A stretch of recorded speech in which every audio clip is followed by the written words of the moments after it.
हर शहर में कोई ना कोई ऐसी जगह जरूर होती है जिसके बारे में लोगों ने बहुत सारी डरावनी और भयानक कहानियां सुनी होती हैं, लेकिन वहां जाने की हिम्मत कोई नहीं कर पाता। मुंबई के पुराने रेलवे स्टेशन के पास ना एक पुल है। वहां पे 13 स्टेप्स की सीढ़ियां हैं। वो जो सीढ़ियां हैं उनके पास पास कोई गार्ड नहीं है, कोई साइन बोर्ड नहीं है, बस एक पुराना सा लाल कलर का बोर्ड लगा हुआ है जिस पे लिखा हुआ है नो एंट्री।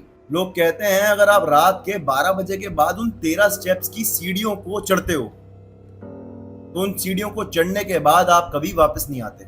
सुनने में ये चीज बहुत ही अजीब लग रही है, लेकिन ये सच है। करण एक नया यूट्यूबर था जिसका पेज अभी ग्रो नहीं कर रहा था। वो नए नए चैलेंजेस करा करता था फुकरा इंसान को देख के। तो कमेंट में किसी ने उसे एक चैलेंज के बारे में बताया, 13 स्टेप रिचुअल चैलेंज, आप वो करो। करण ने उस चैलेंज के बारे में पता किया तो उसको समझ में आया हाँ हाँ इसमें ये चीजें होती हैं और ये हॉरर रिलेटेड चैलेंज है। तो उसने तय किया कि हाँ मैं इस चैलेंज को परफॉर्म करूंगा। तो करण बहुत ज्यादा क्यूरियस हो गया कि सीढ़ियों की मिस्ट्री क्या है। उन सीढ़ियों को पूरे मुंबई शहर में ढूंढने लगा। किसी ने बताया कि यहाँ इस स्टेशन के पास वो सीढ़ी है, वो वहां पहुंच गया। वहां पहुंचने के बाद वहां पे एक लोकल अंकल थे जिनकी एज बहुत ज्यादा थी और वो वॉचमैन थे। उनसे पूछा कि अंकल इन सीढ़ियों की मिस्ट्री क्या है। तो उन्होंने कहा बेटा इन 13 कदमों की सीढ़ियों को चढ़ने की गलती मत करना, क्योंकि ये सीढ़ियां तुम्हें ऊपर नहीं नीचे ले जाती हैं। समझ गया ना तू? नहीं चढ़ियो, ऊपर मत जाइयो। करण ऐसा हो गया है कि क्या बोल रहे हो अंकल, क्या कह रहे हो? फालतू डराते रहते हैं, कुछ नहीं होता। तो करण इन सब चीजों में माना भी नहीं करता था। 19 साल का लड़का जो अभी बचपने में ही था, उसको इतनी अकल भी नहीं थी कि क्या समाज, क्या हॉरर, क्या भूत। वो तो बस रिचुअल परफॉर्म करना था, उसे अपना यूट्यूब चैनल चलाना था और अपना पैसा कमा के अपने लाइफस्टाइल को अच्छा करने की जिद ठान ली थी उसने। उसके बाद वो अंकल वहां से चले गए। करण बहुत जोर जोर से पेट पकड़ पकड़ के हंसने लगा और उसने कैमरा ऑन करके अपना ब्लॉग चालू कर दिया कि देखो ये अंकल मिले थे, इन अंकल ने मुझे ऐसे ऐसे बताया कि ऐसे 13 स्टेप्स पे चढ़ोगे तो आप ऊपर नहीं नीचे हो जाओगे, पता नहीं क्या ऐसी मिस्ट्री है। आओ चढ़ते हैं इसकी पहली सीढ़ी। करण ने पहली सीढ़ी पे कदम रखा। तभी उसे एक चीज याद आई कि मैंने कुछ इसके रिचुअल के नियम पढ़े थे। वो नियम क्या है? पहला नियम था ये रिचुअल रात के 12 बजे के बाद परफॉर्म करना है।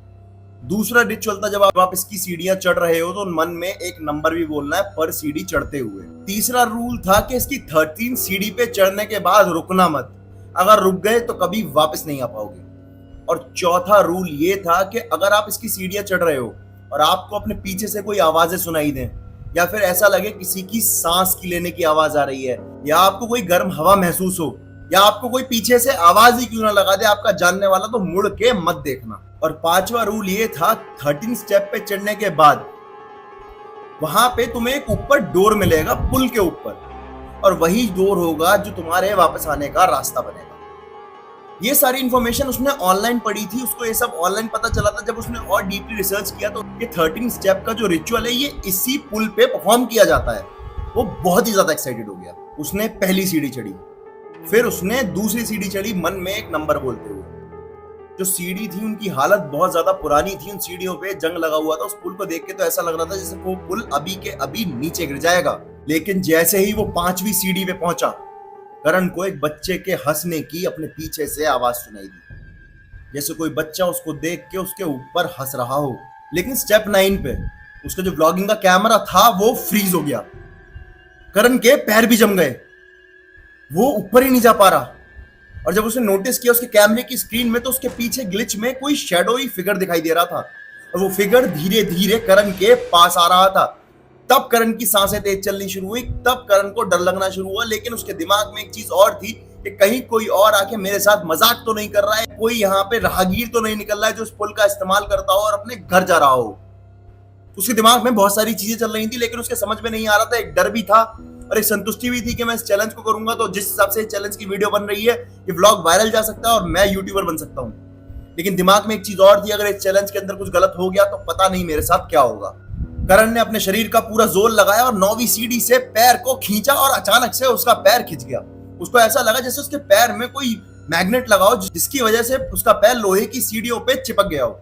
उसने जैसे जैसे अपना पैर निकाला और 12th सीढ़ी तक पहुंच गया। लेकिन जैसे ही वो 12th सीढ़ी पे पहुंचा तो 12वीं सीढ़ी पे पहुंचते ही वहां की हवा एकदम ठंडी हो गई। टेम्परेचर ऐसे गिरने लगा जैसे वो किसी हिल स्टेशन पे हो, शिमला में, मनाली में, ऐसे सोलांग वैली में दिसंबर के टाइम पे। ऐसा लग रहा था उस पुल के आसपास का टेम्परेचर माइनस में जा रहा है। लेकिन जैसे ही वो 13 स्टेप पे पहुंचा, उसने नोटिस करा, जब उसने पुल को दूर से देखा था तो वहां पे उसे कोई भी दरवाजा नहीं दिख रहा था, लेकिन जब वो ऊपर पहुंचा तो वहां पे उसे एक दरवाजा दिखा।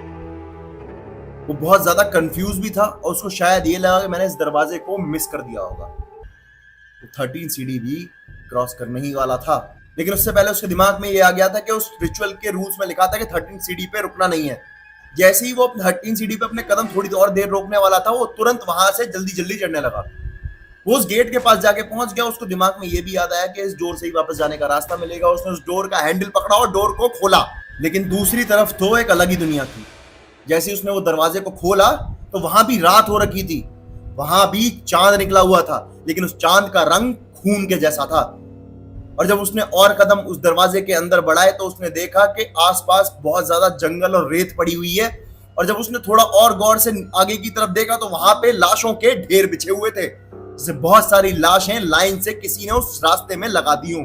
करण बहुत ज्यादा घबरा गया। करण ने सोचा ये कुछ गलत हो रहा है, कोई पैरेलल वर्ल्ड में मैं आ गया। उसने भाग के वापस की तरफ आया, गेट के अंदर से बाहर निकला सीढ़ियों की तरफ, और उसने गेट को बंद किया। और जैसे ही पीछे मुड़ा उसने देखा नीचे, तो वहां से सीढ़ियां गायब हो चुकी थी। और फिर अचानक से एक एको में आवाज आनी शुरू हुई, और वो आवाज लूप में चलती रही कि करण अब तुम वापस नहीं जा सकते, करण अब तुम वापस नहीं जा सकते, करण अब तुम वापस नहीं जा सकते। जब करण नहीं मिला तो उसके पेरेंट्स, उसके भाई बहनों ने उसको ढूंढने की कोशिश करी।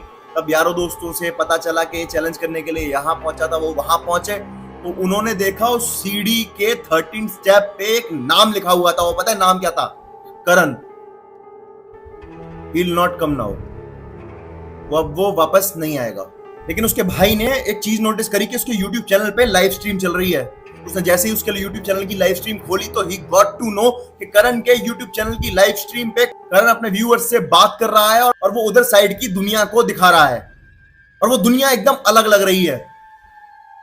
लेकिन अचानक से जब वो सब लाइव स्ट्रीम देख रहे थे और पुलिस भी वहीं मौजूद थी, तो करण चिल्लाने लगा। उसका कैमरा नीचे गिर गया और बस उस वीडियो क्लिप में एक चीज दिखाई दी कि करण हवा में उड़ता हुआ कहीं चला गया, और ऐसा लग रहा था उसके गले में किसी ने फांसी का फंदा लटका के उसको हवा में खींचता हुआ ले जा रहा है। उसके बाद कभी करण नहीं मिला, और किसी को यह भी नहीं पता चला कि उस लाइव स्ट्रीम में हुआ क्या था।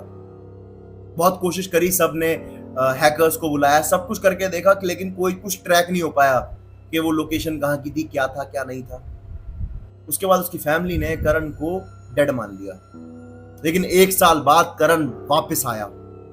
लंबे लंबे दाढ़ी, लंबे लंबे बाल, लंबे लंबे नाखून, शरीर पे चोटों के निशान, खरोचे, खून निकल रहा है, और करण पागल हो चुका था। उसकी फैमिली ने जब उससे पूछा बेटा तू कहाँ चला गया था, तो उसने पता है क्या बताया? वो आता है, वो आता है, वो किसी को नहीं छोड़ता। मम्मी मुझे बचा लो, मम्मी मुझे बचा लो, मम्मी मुझे बचा लो। और उस दिन से लेके आज तक का दिन है, किसी को समझ ही नहीं आया करण को हुआ क्या है, करण कहाँ पहुंच गया था। और करण आज भी अंधेरी वेस्ट की एक बिल्डिंग में रहता है और वो पागल हो चुका है। ये थी करण की कहानी। अगर आपकी ऐसी कोई कहानी है तो आप मेरे को कमेंट सेक्शन में बताओ, या फिर मेरा इंस्टाग्राम पे पेज है ओनली नकुल करके, आप मेरे को वहां भेजो। आप मुझे ईमेल भी कर सकते हो, आपकी कहानी मैं सुनाऊंगा इस पेज पे आपके लिए।